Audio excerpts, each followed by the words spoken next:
दोस्तों, स्वागत है आपका श्री राम जी की संपूर्ण जीवन कथा के भाग 8 में और साथ ही स्वागत है आपका मेरे channel total talent with knowledge में। आइए अब हम श्री राम कथा को जारी रखते हैं। रानी कैकेयी के जिस कुटिल दासी मंथरा ने श्री राम के 14 वर्ष के वनवास का प्रपंच रचा था, श्री राम उसे क्षमा कर देते हैं और माता के समान आदर देते हैं। ये दृश्य देखकर स्वर्ग में देवतागण आनंदित होते हैं। नारद मुनि श्री राम की प्रशंसा करते हैं। तभी गगन में भगवान ब्रह्मा प्रकट होते हैं और नारद से कहते हैं कि अब वह समय आ गया है कि श्री राम के चरित्र को कथाबद्ध किया जाए ताकि युगों तक धरतीवासी इसका श्रवण कर आनंदित हो सके। ब्रह्मदेव नारद मुनि से कहते हैं कि वे धरती पर जाकर परम विद्वान महर्षि वाल्मीकि को प्रेरित करें कि वे संसार के प्रथम महाकाव्य की रचना करके उसमें श्री राम को लिपिबद्ध करें। ब्रह्मदेव अंतर्ध्यान हो जाते हैं। तब भगवान विष्णु के वाहन पक्षीराज गरुड़ वहां पहुंचते हैं और नारद से प्रश्न करते हैं कि सबका कहना है कि उनके स्वामी भगवान विष्णु इस समय अवतारी रूप में अयोध्या के राजा बन गए हैं, किंतु जब उन्होंने नागपाश में बंधे श्री राम के बंधन काटे थे तब वे साधारण मानव सदृश दिख रहे थे। यदि वे भगवान विष्णु के अवतार है तो नागपाश में कैसे बंध गए थे? नारद मुनि इसे भगवान की माया बताते हैं और कहते हैं कि भगवान विष्णु की माया से सिर्फ भगवान शंकर ही बचे हुए हैं। गरुड़ जाकर उनसे ही तमाम रहस्य पूछे। गरुड़ को यह अभिमान हो जाता है कि जिन श्री राम के बंधन उन्होंने काटे हैं वो कैसा भगवान है। अशांत चित्त गरुड़ भगवान शिव से अपनी मन की बात कहते हैं। शिव गरुड़ से माया भ्रम से बाहर निकलने के लिए सत्संग करने का परामर्श देते हैं। भगवान शिव कहते हैं कि सुमेरु पर्वत श्रृंखला की उत्तर दिशा में नीलगिरी पर्वत है, जिसके एक सरोवर के निकट काकभुशुंडी जी भक्ति की रसधारा बहाते हैं। गरुड़ वहां जाकर श्री राम कथा का श्रवण करे। गरुड़ के जाने के पश्चात शिव जी पार्वती को बताते हैं कि पक्षीराज गरुड़ जब उड़ान भरते हैं तो उनके पंखों से वेद ध्वनि निकलती है। बावजूद इसके वे अभिमान के कारण मायाग्रस्त हो गए हैं। गरुड़ की गिनती श्रेष्ठ पक्षियों में होती है, जबकि कौवे को नीच पक्षी माना गया है। अब गरुड़ कौवे के समक्ष नतमस्तक होकर राम कथा का श्रवण करेंगे तो उनका अभिमान नष्ट हो जाएगा। काकभुशुंडी के पास पहुंचकर गरुड़ अपने आने का प्रयोजन कहते हैं। उधर नारद मुनि भी ब्रह्मदेव जी का संदेश लेकर धरती पर महर्षि वाल्मीकि के आश्रम में पहुंचते हैं। परम पिता भगवान ब्रह्मा के आदेश पर नारद मुनि धरती पर महर्षि वाल्मीकि के आश्रम में पहुंचते हैं। वाल्मीकि उनके चरण धोकर उनका देव तुल्य सम्मान करते हैं और उनसे अपने मन की बात कहते हैं कि वे लोक कल्याण निहित ग्रंथ की रचना करना चाहते हैं। इसके लिए उन्हें ऐसे पात्र की खोज है जिसकी गाथा इतिहास की रचना करती हो, उसके चरित्र से मानव शिक्षा ले, उसके उपदेश धर्म अर्थ काम और मोक्ष प्रदान करने वाले हो। तब नारद वाल्मीकि से कहते हैं कि ऐसे महाग्रंथ की रचना की इच्छा उनके अंतर्मन से जगद्विता भगवान ब्रह्मा की प्रेरणा से उत्पन्न हुई है। नारद उनसे कहते हैं कि वे जिन गुणों से परिपूर्ण मानव को पात्र के रूप में खोज रहे हैं वे अयोध्या के राजा श्री राम हैं। नारद उनसे कहते हैं कि वे राम कथा को लिपिबद्ध करें और निकट भविष्य में श्री राम के जीवन में घटने वाली एक घटना में उन्हें भी महत्वपूर्ण भूमिका निर्वाह करनी है। तत्पश्चात देवर्षि नारद महर्षि वाल्मीकि को राम कथा का सार सुनाते हैं और फिर अंतर्ध्यान हो जाते हैं। संध्या काल महर्षि वाल्मीकि तमसा नदी में स्नान करने जाते हैं। वहाँ हंस हंसनी एक जोड़ा रति क्रीड़ारत होता है। तभी एक शिकारी छिपकर बाण चलाता है और हंस को मार डालता है। हंसनी भी अपनी पीड़ा व्यक्त करते हुए पति वियोग में प्राण त्याग देती है। वाल्मीकि ये दृश्य देखकर बहुत क्रोधित होते हैं और शिकारी को कभी मन की शांति न मिलने का श्राप देते हैं। महर्षि वाल्मीकि अनमने होकर आश्रम लौटते हैं। वे अपने शिष्य से कहते हैं कि हर प्राणी को अपने कर्मों का फल भोगना पड़ता है। उन्होंने अति क्रोध में आकर शिकारी को श्राप देकर उचित नहीं किया है, किंतु उसी क्षण वाल्मीकि को यह एहसास भी होता है कि उनकी जीवा से जो श्राप निकला वह 4 चरणों में आबद्ध है। प्रत्येक चरण में 8 बराबर बराबर अक्षर है जिसे लय में गाया भी जा सकता है। वाल्मीकि कहते हैं कि ये सृष्टि का पहला काव्य छंद है। तभी ब्रह्मदेव भी वहां प्रकट होकर वाल्मीकि की बात की पुष्टि करते हैं। प्रभात काल राजमहल में राम सीता के बीच और लक्ष्मण उर्मिला के बीच पति पत्नी सुलभ चुटीला हास प्रयास होता है। श्री राम अपने आराध्य देव शिव की आराधना करते हैं। तत्पश्चात सपत्नी माता कौशल्या के दर्शन करते हैं। माता कौशल्या शारदीय नवरात्रि के अवसर पर तीर्थ यात्रा पर जाने की इच्छा व्यक्त करती हैं। माता के जाने की बात सुनकर श्री राम भावुक होते हैं। माता कौशल्या पुत्र को संसारिक नियम समझाती हैं और कहती हैं कि प्राणी को वृद्धावस्था में मोह के सारे बंधन तोड़कर युवा पीढ़ी के लिए मार्ग छोड़ देने चाहिए। पीढ़ी दर पीढ़ी ये व्यवस्था चलती रहनी चाहिए। राजमहल के भोजन कक्ष में माता सीता श्री राम को सुबह का कलेवा परोसती हैं। भरत लक्ष्मण और शत्रुघ्न जी को कलेवा न दिए जाने पर भाभी देवरों के बीच मर्यादित हाथ प्रयास होता है। द्वार प्रहरी की सूचना पर श्री राम अपने मंत्रणा कक्ष में गुप्तचरों आर्यभद्र और आर्य सुभद्र से मिलते हैं। गुप्तचर सूचना देते हैं कि अयोध्या में मथुरा नगरी से एक बारात आई हुई है।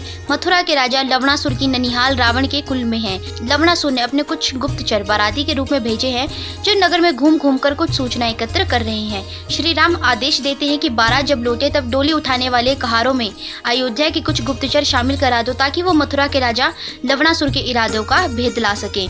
दूसरा गुप्तचर श्री राम को 2 सूचनाएं देता है। पहली ये कि प्रजा कर बढ़ने की संभावना से चिंतित है और दूसरा ये कि बीती रात पति द्वारा घर से निकाली हुई एक स्त्री न्याय मांगने राजमहल के द्वार पर आई थी, लेकिन प्रहरी ने उसे अगले दिन आने के लिए बोलकर वापस भेज दिया।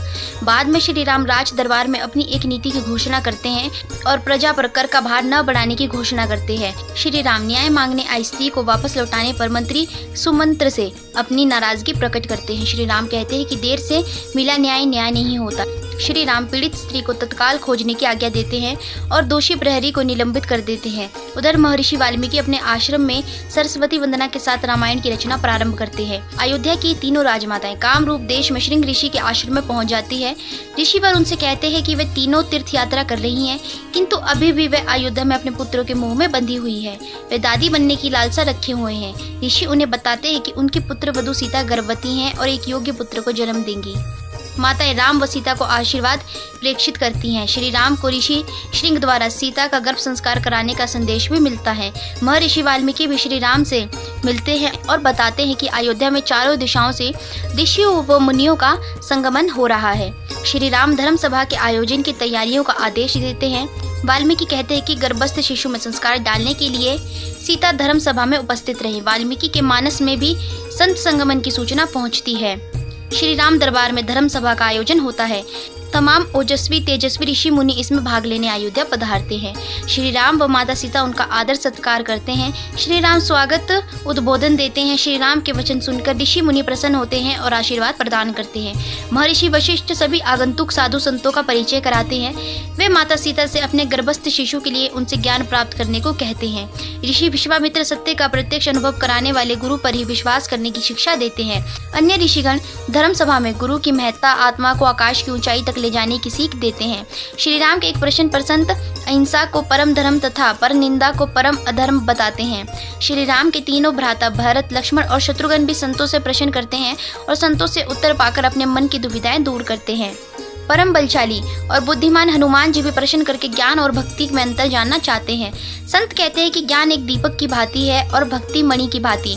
दोनों प्रकाशमान है, किंतु दीपक को प्रकाश के लिए तेल व बाती चाहिए, जबकि मणि में स्वयं का प्रकाश होता है। तेज हवा में दीपक की लौ डगमगा सकती है, लेकिन भक्ति हर परिस्थिति में अटल रहती है। इस प्रकार धर्म सभा जीवन दर्शन के तमाम गुण रहस्यों पर से पर्दा हटाने के साथ समाप्त होती है। अगले दिन गुप्तचर श्री राम के समक्ष उपस्थित होकर उन्हें उस स्त्री की जानकारी देता है जो एक रात्रि राजमहल द्वार से निराश होकर बिना न्याय मिले वापस लौट गई थी। गुप्तचर बताता है कि वह स्त्री कुछ दिन पहले अपने मायके गई थी। वापसी के रास्ते में एक नदी पड़ती है। वो बरसात की रात होने के कारण केवट ने नाव चलाने से इनकार कर दिया। तब उसे मजबूरी में वह रात केवट की झोपड़ी में बितानी पड़ी। इस पर स्त्री की पवित्रता पर संदेह करते हुए उसके पति ने उसे घर से निकाल दिया। वह स्त्री न्याय मांगने उस रात राजा राम के द्वार पर आई थी। श्री राम गुप्तचर को वापस भेज देते हैं, लेकिन ये प्रकरण उन्हें काफी गंभीर और परेशान कर देता है। श्री राम अपने पिता दशरथ की सीख पर चलते हुए वेश बदलकर राज्य का दौरा करते हैं। रात्रि में एक स्थान पर श्री राम लोगों की बैठक होते देखते हैं। यहाँ तर्क वितर्क चल रहा होता है कि किसी विवशतावश पर पुरुष के घर रात बिताने वाली स्त्री का त्याग करके पति ने उचित किया है अथवा अनुचित। कुछ बड़े बुजुर्गों का मत है कि किसी दूसरे पुरुष के घर रात बिताने वाली स्त्री का त्याग करके पति ने उचित निर्णय लिया है, तो कुछ नगरवासी इसे स्त्री की परिस्थिति जन्य विवशता बताकर उसे क्षमा करने की बात कहते सुनाई पड़ते हैं। राम एक ओट से छुपकर सारी बातें सुनते हैं। एक नागरिक कहता है कि यदि स्त्री राजा राम के समक्ष उपस्थित हो पाती तो वो न्याय और अन्याय पर विचार किए बिना सैनिकों के बल पर स्त्री को घर में प्रवेश दिला देते। वह कहता है कि श्री राम यह निर्णय इस कारण लेते क्योंकि स्वयं उन्होंने 10 माह तक रावण के घर में रहने वाली माता सीता को अपने महल में स्थान दिया हुआ है। एक अन्य नागरिक भी इस तर्क से सहमत होते हुए कहता है कि माता सीता के रानी बनने के बाद से समाज की आम स्त्रियां सदाचार से विमुख हो सकती हैं। श्री राम प्रजाजनों की बात सुनकर बहुत दुखी होते हैं। श्री राम को गुप्तचर से पता चलता है कि पूरे राज्य में स्थान स्थान पर इसी तरह की चर्चाएं चलती है। कुछ नागरिक माता सीता की अग्नि परीक्षा होने की बात कहकर उनकी पवित्रता से सहमत होते हैं, किंतु कुछ नागरिक अयोध्या में सबके सामने अग्नि परीक्षा दोहराए जाने की मांग करते हैं। श्री राम व्यथित हृदय से महल में वापस लौटते हैं। माता सीता उनसे इसका कारण पूछती हैं। श्री राम कहते हैं कि जनता बहुत स्वार्थी है, वो राजा के रक्त का अंतिम बूंद तक ले लेना चाहती है, किंतु उसे देती कुछ नहीं। माता सीता श्री राम से कुल परंपरा अनुसार जनता जनार्दन की भावनाओं का आदर करने को कहती है, किंतु उन्हें ये नहीं पता होता है कि अब प्रकरण के केंद्र बिंदु में अज्ञात स्त्री नहीं, वह स्वयं है। ये रात बेचैनी भरी है। श्री राम की आंखों में नींद नहीं आती। वह पूर्वजों के कक्ष तथा आराध्य देव शिव के मंदिर में चक्कर लगाते हुए रात काटते हैं। माता सीता श्री राम को विचलित देखकर परेशान है। श्री राम उनसे स्पष्ट रूप से कुछ नहीं बताते। इससे माता सीता और अधिक परेशान होती है। माता सीता अपनी एक दासी को आदेश देती है कि वे नगर में जाकर पता लगाए कि प्रजा में राजा को लेकर क्या बातें हो रही है। उधर श्री राम महर्षि वशिष्ठ के आश्रम में उनसे मिलने जाते हैं। वशिष्ठ श्री राम की मुख मुद्रा पढ़ लेते हैं। वे उनसे स्थिर चित्त होने को कहते हैं। वशिष्ठ कहते हैं कि राजा मोह त्याग दे, तभी वह शांत चित्त रह सकता है। हालांकि महर्षि वशिष्ठ को ये पता नहीं होता है कि श्री राम किस संदर्भ में उनसे मिलने आए हैं। वह श्री राम से अंतरात्मा की आवाज सुनने को कहते हैं। श्री राम महल में वापस आते हैं। वे कलेवर भी नहीं खाते। तीनों भाई परेशान होते हैं। श्री राम कहते हैं कि वे सीता के साथ वानप्रस्थ पर जाना चाहते हैं और अब भरत राजगद्दी संभाले। भरत को लगता है कि उनकी किसी भूल के कारण बड़े भैया ने ये निर्णय लिया है। तीनों भाई मिलकर श्री राम से अपना निर्णय बदलने का निवेदन करते हैं। उस दिन माता सीता को दासी से सब जानकारी मिलती है कि प्रजा उनके व राजा राम के बारे में क्या विचार रखती है, जिसे सुन माता सीता का हृदय रो उठता है। तभी लक्ष्मण जी माता सीता से मिलने आते हैं और बड़े भाई की चिंता का कारण जानना चाहते हैं। माता सीता अनभिज्ञता प्रकट करती हैं। श्री राम भी वहां पहुंचते हैं। माता सीता श्री राम से कहती है कि इस समय वही उनका चिंता का कारण बनी हुई है, किंतु तुरंत ही वे अपनी कही बात का अर्थ बदलकर श्री राम के सामने ऐसा प्रकट करती है मानो उन्हें कुछ भी पता नहीं है। श्री राम इससे संयत होते हैं। श्री राम लक्ष्मण जी को समझाते हैं कि उन्हें अपने भाइयों की तरफ से कोई परेशानी नहीं है। दोनों भाई भाव विह्वल होकर गले मिलते हैं। माता सीता अपने मन के दर्द को छिपाए रखती हैं। अयोध्या की प्रजा निष्ठुरता से ये विवाद खड़ा करती है कि रावण के घर में 10 माह तक रहने पर भी सीता को राजा राम ने महारानी का दर्जा देकर महल में स्थान दिया हुआ है। दासी से ये सूचना माता सीता तक पहुंच चुकी है और दासी द्वारा कहे गए शब्द हर समय माता सीता को कचोटते रहते हैं। माता सीता कुछ कठोर निर्णय लेती हैं। वह जगदम्बा माता के मंदिर में जाती हैं। देवी प्रतिमा के समक्ष उन्हें याद आता है कि एक दिन उन्होंने देवी गौरी के स्वरूप के समक्ष विनती की थी कि उन्हें श्री राम पति के रूप में प्राप्त हो। विधि का विधान देखिए। आज माता सीता उनके शक्ति स्वरूप के समक्ष हाथ जोड़कर विनती करती है कि देवी माँ उन्हें शक्ति दे कि वह लोकापवाद से बचने के लिए अपने पति का त्याग कर सके। माता सीता के अंतर मन को आभास होता है कि उन्हें देवी माँ का आशीर्वाद प्राप्त हो गया है और पति का घर छोड़ने का उनका निर्णय आगे चलकर जग द्वारा सराहाया जाएगा। उस रात माता सीता श्री राम पर यह भेद प्रकट करती हैं कि उन्हें पता चल चुका है कि प्रजा सीता को अपवित्र समझती है। श्री राम कहते हैं कि वे प्रजा के मत से सहमत नहीं है। इस पर माता सीता कहती है कि अयोध्या का राज सिंहासन पवित्र रहना भी चाहिए और पवित्र दिखना भी चाहिए, इसलिए अब माता सीता का त्याग करना अपरिहार्य हो गया है। इस पर श्री राम कहते हैं कि सीता ही नहीं, राम भी राजमहल से बाहर जाएंगे। माता सीता कहती है कि राजा होने के कारण श्री राम प्रजा के प्रति अपने दायित्वों से इस प्रकार मुख मोड़कर नहीं जा सकते। राजा राम अपने निर्दोष पत्नी को यूं दंडित करने से इनकार कर देते हैं। तब माता सीता श्री राम को उनके पूर्वजों के कक्ष में ले जाती हैं। माता सीता श्री राम को राज तिलक के समय पूर्वजों के समक्ष ली गई उनकी शपथ का स्मरण कराती हैं। माता सीता श्री राम को उनके पूर्वज राजा हरिश्चंद्र और राजा शिविर द्वारा धर्म और कुल कीर्ति की रक्षा करने के लिए दिए गए बलिदानों की याद दिलाती है। माता सीता कहती है कि कुल कीर्ति की रक्षा करने के लिए अब उन्हें परीक्षा देनी है।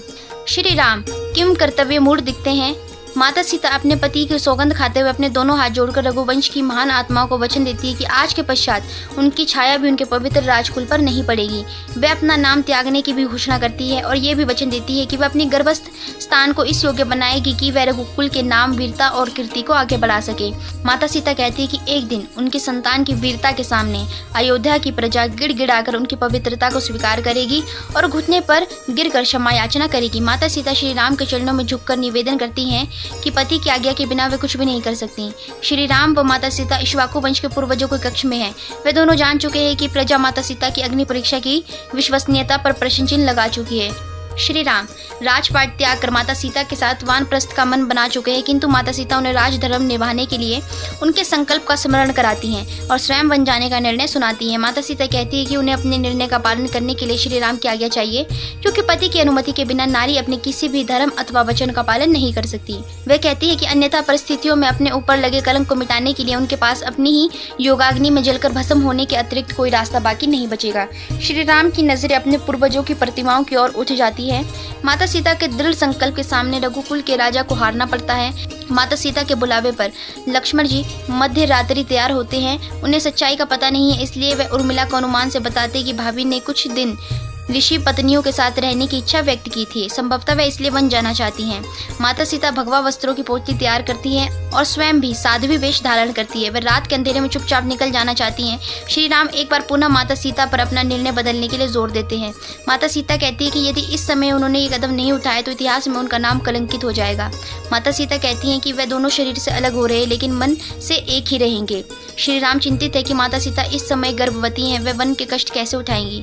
तब माता सीता एक वीरांगना की भांति कहती हैं कि स्त्री अबला नहीं होती, वह शक्ति स्वरूपा है। वह प्रमाणित कर देगी कि असली शक्ति अस्त्र शस्त्र में नहीं है, नैतिक चरित्र और धर्म में होती है, और यही शक्ति मनुष्य की रक्षा करती है। माता सीता कहती है कि प्रजा उनकी संतान है, उसने माता पर लांछन लगाया है। अब हमें ऐसा कर्म करना है कि एक दिन प्रजा पश्चाताप में हमारे चरणों में गिरकर क्षमा मांगे।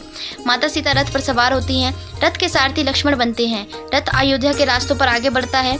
सारा नगर नींद में सोया पड़ा है। किसी को नहीं पता कि उनकी महारानी जोगन बनकर कर्म के पथ पर आगे बढ़ रही हैं। माता सीता गंगा किनारे महर्षि वाल्मीकि के आश्रम में पहुंच जाती है। चूंकि माता सीता अपने नाम और पहचान का त्याग कर चुकी है, अतएव उन्हें महर्षि वाल्मीकि वन देवी का नया नाम देते हैं। गुरुवर वाल्मीकि की आज्ञा है कि कोई भी माता सीता से अनावश्यक प्रश्न नहीं करेगा, और गौतमी माँ की आज्ञा है कि वन देवी को अकेला न छोड़ा जाए, अन्यथा वे स्वर्ग से भी ऊपर स्थित अपने लोक में वापस चली जाएंगी। आश्रम की स्त्रियां इन विचित्र निर्देशों से विस्मित हैं। माता सीता की दिनचर्या अब पूरी तरह बदल चुकी है। वह आश्रम के अन्य स्त्रियों की भांति हर कामकाज करती है, किंतु उनका चेहरा स्थिर और आंखें पथरा गई हैं। स्मृतियां उनका पीछा नहीं छोड़ रही। उधर यही हाल अयोध्या नरेश का होता है। उन्होंने सिर्फ राजमुकुट तो धारण कर रखा है, किंतु हृदय में माता सीता का चित्र अमिट है। श्री राम प्रतिदिन राज दरबार में न्याय करते हैं, प्रजा के हित के कार्य करते हैं, लेकिन संध्याकाल में अपने अंतर्मन के शोक में डूब जाते हैं।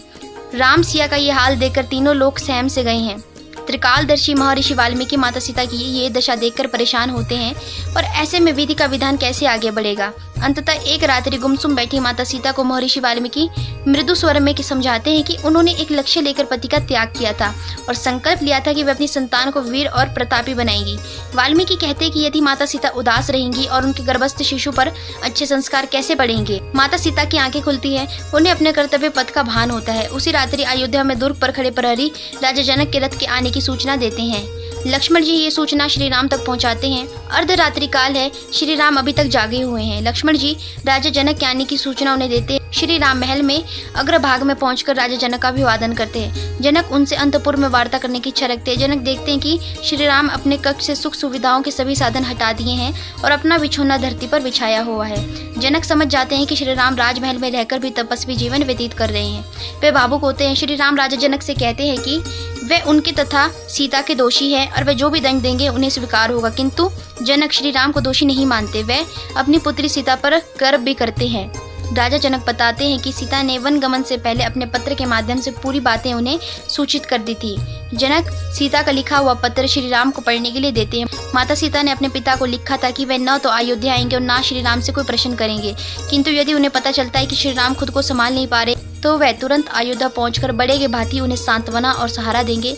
लक्ष्मण जी क्षमा याचना सहित स्वीकार करते हैं कि बड़े भाई की दशा देखकर उन्होंने ही राजा जनक को बुलाया है। राजा जनक श्री राम को समझाते हैं कि यदि उन्होंने खुद को नहीं संभाला तो माता सीता का महान त्याग व्यर्थ चला जाएगा। राजा जनक कहते हैं कि यदि श्री राम की पीड़ा की अवस्था से बाहर नहीं आए तो इसकी मानसिक तरंगे सीता तक पहुंचेगी और इसका बुरा असर उसके गर्भस्थ संतान पर भी पड़ेगा। श्री राम ससुर से जानना चाहते हैं कि उनकी सास उनके साथ क्यों नहीं आई। राजा जनक बताते हैं कि माँ का हृदय बहुत कमजोर होता है। सीता का पत्र आने के बाद से वह बिस्तर पर पड़ चुकी हैं। श्री राम उनसे तुरंत मिलने जाने का निर्णय लेते हैं। माता सीता वन गमन के कारण उनकी माता सुनैना बीमार पड़ जाती है। गुरु वशिष्ठ से आज्ञा लेकर श्री राम उनसे मिलने मिथिलानगर जाते हैं। महारानी सुनैना जमाई के आगमन का समाचार सुनकर प्रफुल्लित होती है और उनके स्वागत का आदेश देती है। महल के प्रवेश मार्ग पर श्री राम व लक्ष्मण जी पर पुष्प वर्षा की जाती है। बीमार रानी अपने बिस्तर से उठकर कांपते हाथों से श्री राम की आरती उतारती हैं। एक सेविका उन्हें सहारा देती है। श्री राम उनसे कहते हैं कि उनके कारण उन्हें जो पीड़ा पहुंची है उसके लिए वे क्षमा मांगते हैं। सुनैना कहती है कि क्षमा मांगना उनका नहीं बल्कि लड़की दलों का काम होता है। राजा जनक रानी सुनैना से कहते हैं कि श्री राम उन्हें सांत्वना देने और उनसे सांत्वना पाने आए हैं। राजा जनक कहते हैं कि श्री राम की पीड़ा उनसे अधिक है। लक्ष्मण जी इसके हर पल के साक्षी हैं। वह वनवास की भांति निद्रा छोड़कर हर पल बड़े भाई के साथ रहते हैं। मिथिला से लौटकर श्री राम महर्षि वशिष्ठ के आश्रम में हैं। गुरुवर उन्हें ज्ञानोपदेश दे रहे हैं। गुरुदेव की कुटिया से बाहर बैठे लक्ष्मण जी और मंत्री सुमंत के बीच वार्तालाप चल रहा है। लक्ष्मण जी कहते हैं कि सभी उनके बड़े भैया को ज्ञान और दर्शन बताने लगे हैं, जबकि इस समय उन्हें संवेदना की आवश्यकता है। आर्य सुमंत कहते हैं कि जीवन में नई आशा जगाने के लिए ज्ञान और धर्म ही काम आता है। लक्ष्मण जी तर्क करते हैं कि यदि गुरुदेव इतने ही ज्ञानी हैं तो वह पहले से क्यों नहीं जान सके कि उनकी भाभी के जीवन में इतनी बड़ी घटना घटित होने वाली है। इस पर आर्य सुमंत बड़े रहस्य का खुलासा करते हुए बताते हैं कि श्री राम के वनवास से लेकर माता सीता के परित्याग तक की हर घटना पहले से न केवल गुरुदेव को बल्कि महाराज दशरथ को पता थी। आर्य सुमंत बताते हैं कि एक बार गुरु वशिष्ठ के आश्रम में महाराजा दशरथ की भेंट ऋषि अत्रि के पुत्र ऋषि दुर्वासा से हो गई थी। दशरथ उनसे अपनी अगली पीढ़ियों के बारे में जानने के लिए प्रश्न किए थे। तभी दुर्वासा ऋषि ने भविष्य देखते हुए उन्हें बताया था कि उनके ज्येष्ठ पुत्र का भविष्य सुखमय नहीं है। पहले उन्हें पत्नी समेत 14 वर्ष वनवास में रहना पड़ेगा और जब राजसुख मिलेगा तो पत्नी सुख से वंचित हो जाएंगे। पति पत्नी दोनों एक दूसरे के विरह में अपना जीवन व्यतीत करेंगे। श्री राम के 2 पराक्रमी पुत्र होंगे जो नए राज्य स्थापित करेंगे, किंतु श्री राम उनका राज्याभिषेक अयोध्या से बाहर करेंगे। राजा दशरथ जानना चाहते हैं कि उनके सबसे प्रिय पुत्र के साथ ही ऐसा क्यों होगा। तब दुर्वासा मुनि बताते हैं कि श्री राम स्वयं विष्णु के अवतार है। देवासुर संग्राम के समय असुरों ने भृगु ऋषि की पत्नी की शरण ली थी। इस पर विष्णु ने सुदर्शन चक्र से ऋषि पत्नी का सर काट दिया था। तब भृगु ऋषि ने उन्हें श्राप दिया था कि उन्हें मानव रूप में धरती पर जन्म लेना पड़ेगा और पत्नी वियोग का दुख सहना पड़ेगा। उसी रात लक्ष्मण जी बड़े भाई श्री राम के चरण दबाते समय पूछते हैं कि क्या वे सचमुच भगवान का अवतार है। श्री राम उनसे कहते हैं कि हर व्यक्ति में भगवान का वास होता है। भगवान अगर नर रूप में भी है तो उन्हें माया के वशीभूत होकर भी अपने धर्म का निर्वाह करना होता है। श्री राम कहते हैं कि माता सीता लक्ष्मी का अवतार है तो वह होनी को बदल भी सकती थी, लेकिन उन्होंने धर्म निर्वाह करते हुए वनवास का दुख भोगना स्वीकार किया। श्री राम लक्ष्मण जी को ये संवाद महर्षि वाल्मीकि के मानस पटल पर भी उतरता है। वह इसका पूरा विवरण माता सीता को सुनाते हैं। माता सीता प्रसन्न होती हैं। महर्षि वाल्मीकि माता सीता को ये भी बताते हैं कि उन्हें जुड़वा पुत्र होंगे। माता सीता लज्जा के साथ और अधिक प्रसन्न होती हैं। मथुरा नगरी में रहने वाले च्यवन ऋषि कुछ अन्य संतों के साथ श्री राम दरबार में पधारते हैं। वे भार्गव ऋषि के पुत्र हैं। श्री राम उनके चरण पखारने के बाद उनके आगमन का प्रयोजन पूछते हैं। च्यवन ऋषि बताते हैं कि मधु नामक दैत्य का पुत्र लवणासुर ऋषियों का भक्षण कर रहा है। उसके राज्य मथुरा के सभी ऋषि उससे डरते हैं क्योंकि उसके पास भगवान शिव का त्रिशूल है, जिसके सामने आने वाला व्यक्ति भस्म हो जाता है। श्री राम अपने भाइयों से पूछते हैं कि उनमें से कौन लवणासुर का अंत करने जाएगा। तब शत्रुघ्न कहते हैं कि लक्ष्मण और भरत भैया को सदैव सेवा का अवसर मिलता रहता है, अब की बार उन्हें ये मौका मिलना चाहिए। श्री राम शत्रुघ्न जी को कूच करने का आदेश दे देते हैं, किंतु उन्हें मथुरा का राजा घोषित करते हुए उनका राज्याभिषेक भी करते हैं। श्री राम का तर्क था कि लवणासुर के अंत के बाद मथुरा नगरी को राजविहीन नहीं छोड़ा जा सकता, इसलिए वहाँ की व्यवस्था संभालने के लिए नए राजा की नियुक्ति आवश्यक है। शत्रुघ्न के कूच करने से पहले श्री राम उन्हें एक दिव्य और अमोघ बाण देते हैं, जिससे भगवान विष्णु ने मधु और कैटव नामक 2 असुरों का वध किया था। मथुरा नगर के नगरभक्षी राजा लवणासुर का अंत करने के लिए शत्रुघ्न सेना सहित अयोध्या से कूच करते हैं। श्री राम उनसे कहते हैं कि वह मार्ग में महर्षि वाल्मीकि से आशीर्वाद लेते हुए जाएं। वे उन्हें सैन्य नीति का ज्ञान भी देते हैं। शत्रुघ्न जी अयोध्या से कूच करने के बाद अपना पहला पड़ाव महर्षि वाल्मीकि का आश्रम के निकट वन में डालते हैं। वाल्मीकि ऋषि अपने आश्रम में हैं। साध्वी गौतमी माता उन्हें आकर वन देवी को प्रसव पीड़ा शुरू होने की सूचना देती हैं। वाल्मीकि बताते हैं कि उन्होंने बालकों की कुंडली बना रखी है, उनका जन्म बहुत ही शुभ नक्षत्र में होगा। शत्रुघ्न महर्षि वाल्मीकि के आश्रम में आते हैं और उन्हें अपने युद्ध अभियान के बारे में बताते हैं। तभी कुछ ऋषि कन्याएं आकर बताती है कि वन देवी ने जुड़वा बालकों को जन्म दिया है। वाल्मीकि शत्रुघ्न से कहते हैं कि उनके आश्रम में जन्म लेने वाले बालक सूर्यवंशी है, इस नाते आप उनके चाचा लगते हैं। चूंकि इस समय बालकों के पिता आश्रम में मौजूद नहीं है, तो चाचा होने के नाते वे बालकों का जातक संस्कार करें। माता सीता और श्री राम के पुत्रों के लिए ये कितना अद्भुत संयोग है। इस अवसर पर आश्रम के चारों ओर अयोध्या की सेना सूर्य पताकाएं लिए खड़ी है और शत्रुघ्न अनजाने में सही किंतु सगे भतीजों का जातक संस्कार अपने हाथों से करते हैं। महर्षि वाल्मीकि अपने हाथ में कुशा की डंडी लेते हैं और बताते हैं कि कुशा के अग्र भाग को कुश और निचले भाग को लव कहते हैं। ये बड़े पुत्र को शत्रुघ्न की गोद में देते हैं और कुश से जल छिड़क कर उसका नामकरण कुश करते हैं। इसके पश्चात छोटे पुत्र को गोद में लेते हैं और उस पर कुशा के निचले भाग से जल छिड़क कर उसका नाम लव रखते हैं। शत्रुघ्न इन सूर्यवंशी बालकों को पराक्रमी होने का आशीर्वाद देकर अपने गले की मालाएं पहनाते हैं। तो दोस्तों, आशा करती हूँ कि अभी तक की श्री राम कथा को सुनने में आपको आनंद आया होगा और अगर आप इसके आगे की कथा सुनना चाहते हैं तो इससे आगे की कथा भी आप मेरे चैनल पर सुन सकते हैं। तो दोस्तों, अगर आपको ये वीडियो अच्छी लगी होगी तो वीडियो को लाइक करके चैनल को सब्सक्राइब करके बेल आइकन को प्रेस कर दीजिएगा और जाने से पहले एक बार मेरे साथ प्यार से बोलिए सियापति श्री रामचंद्र भगवान की जय। अयोध्यापति राजा रामचंद्र भगवान की जय। जय सिया राम। धन्यवाद।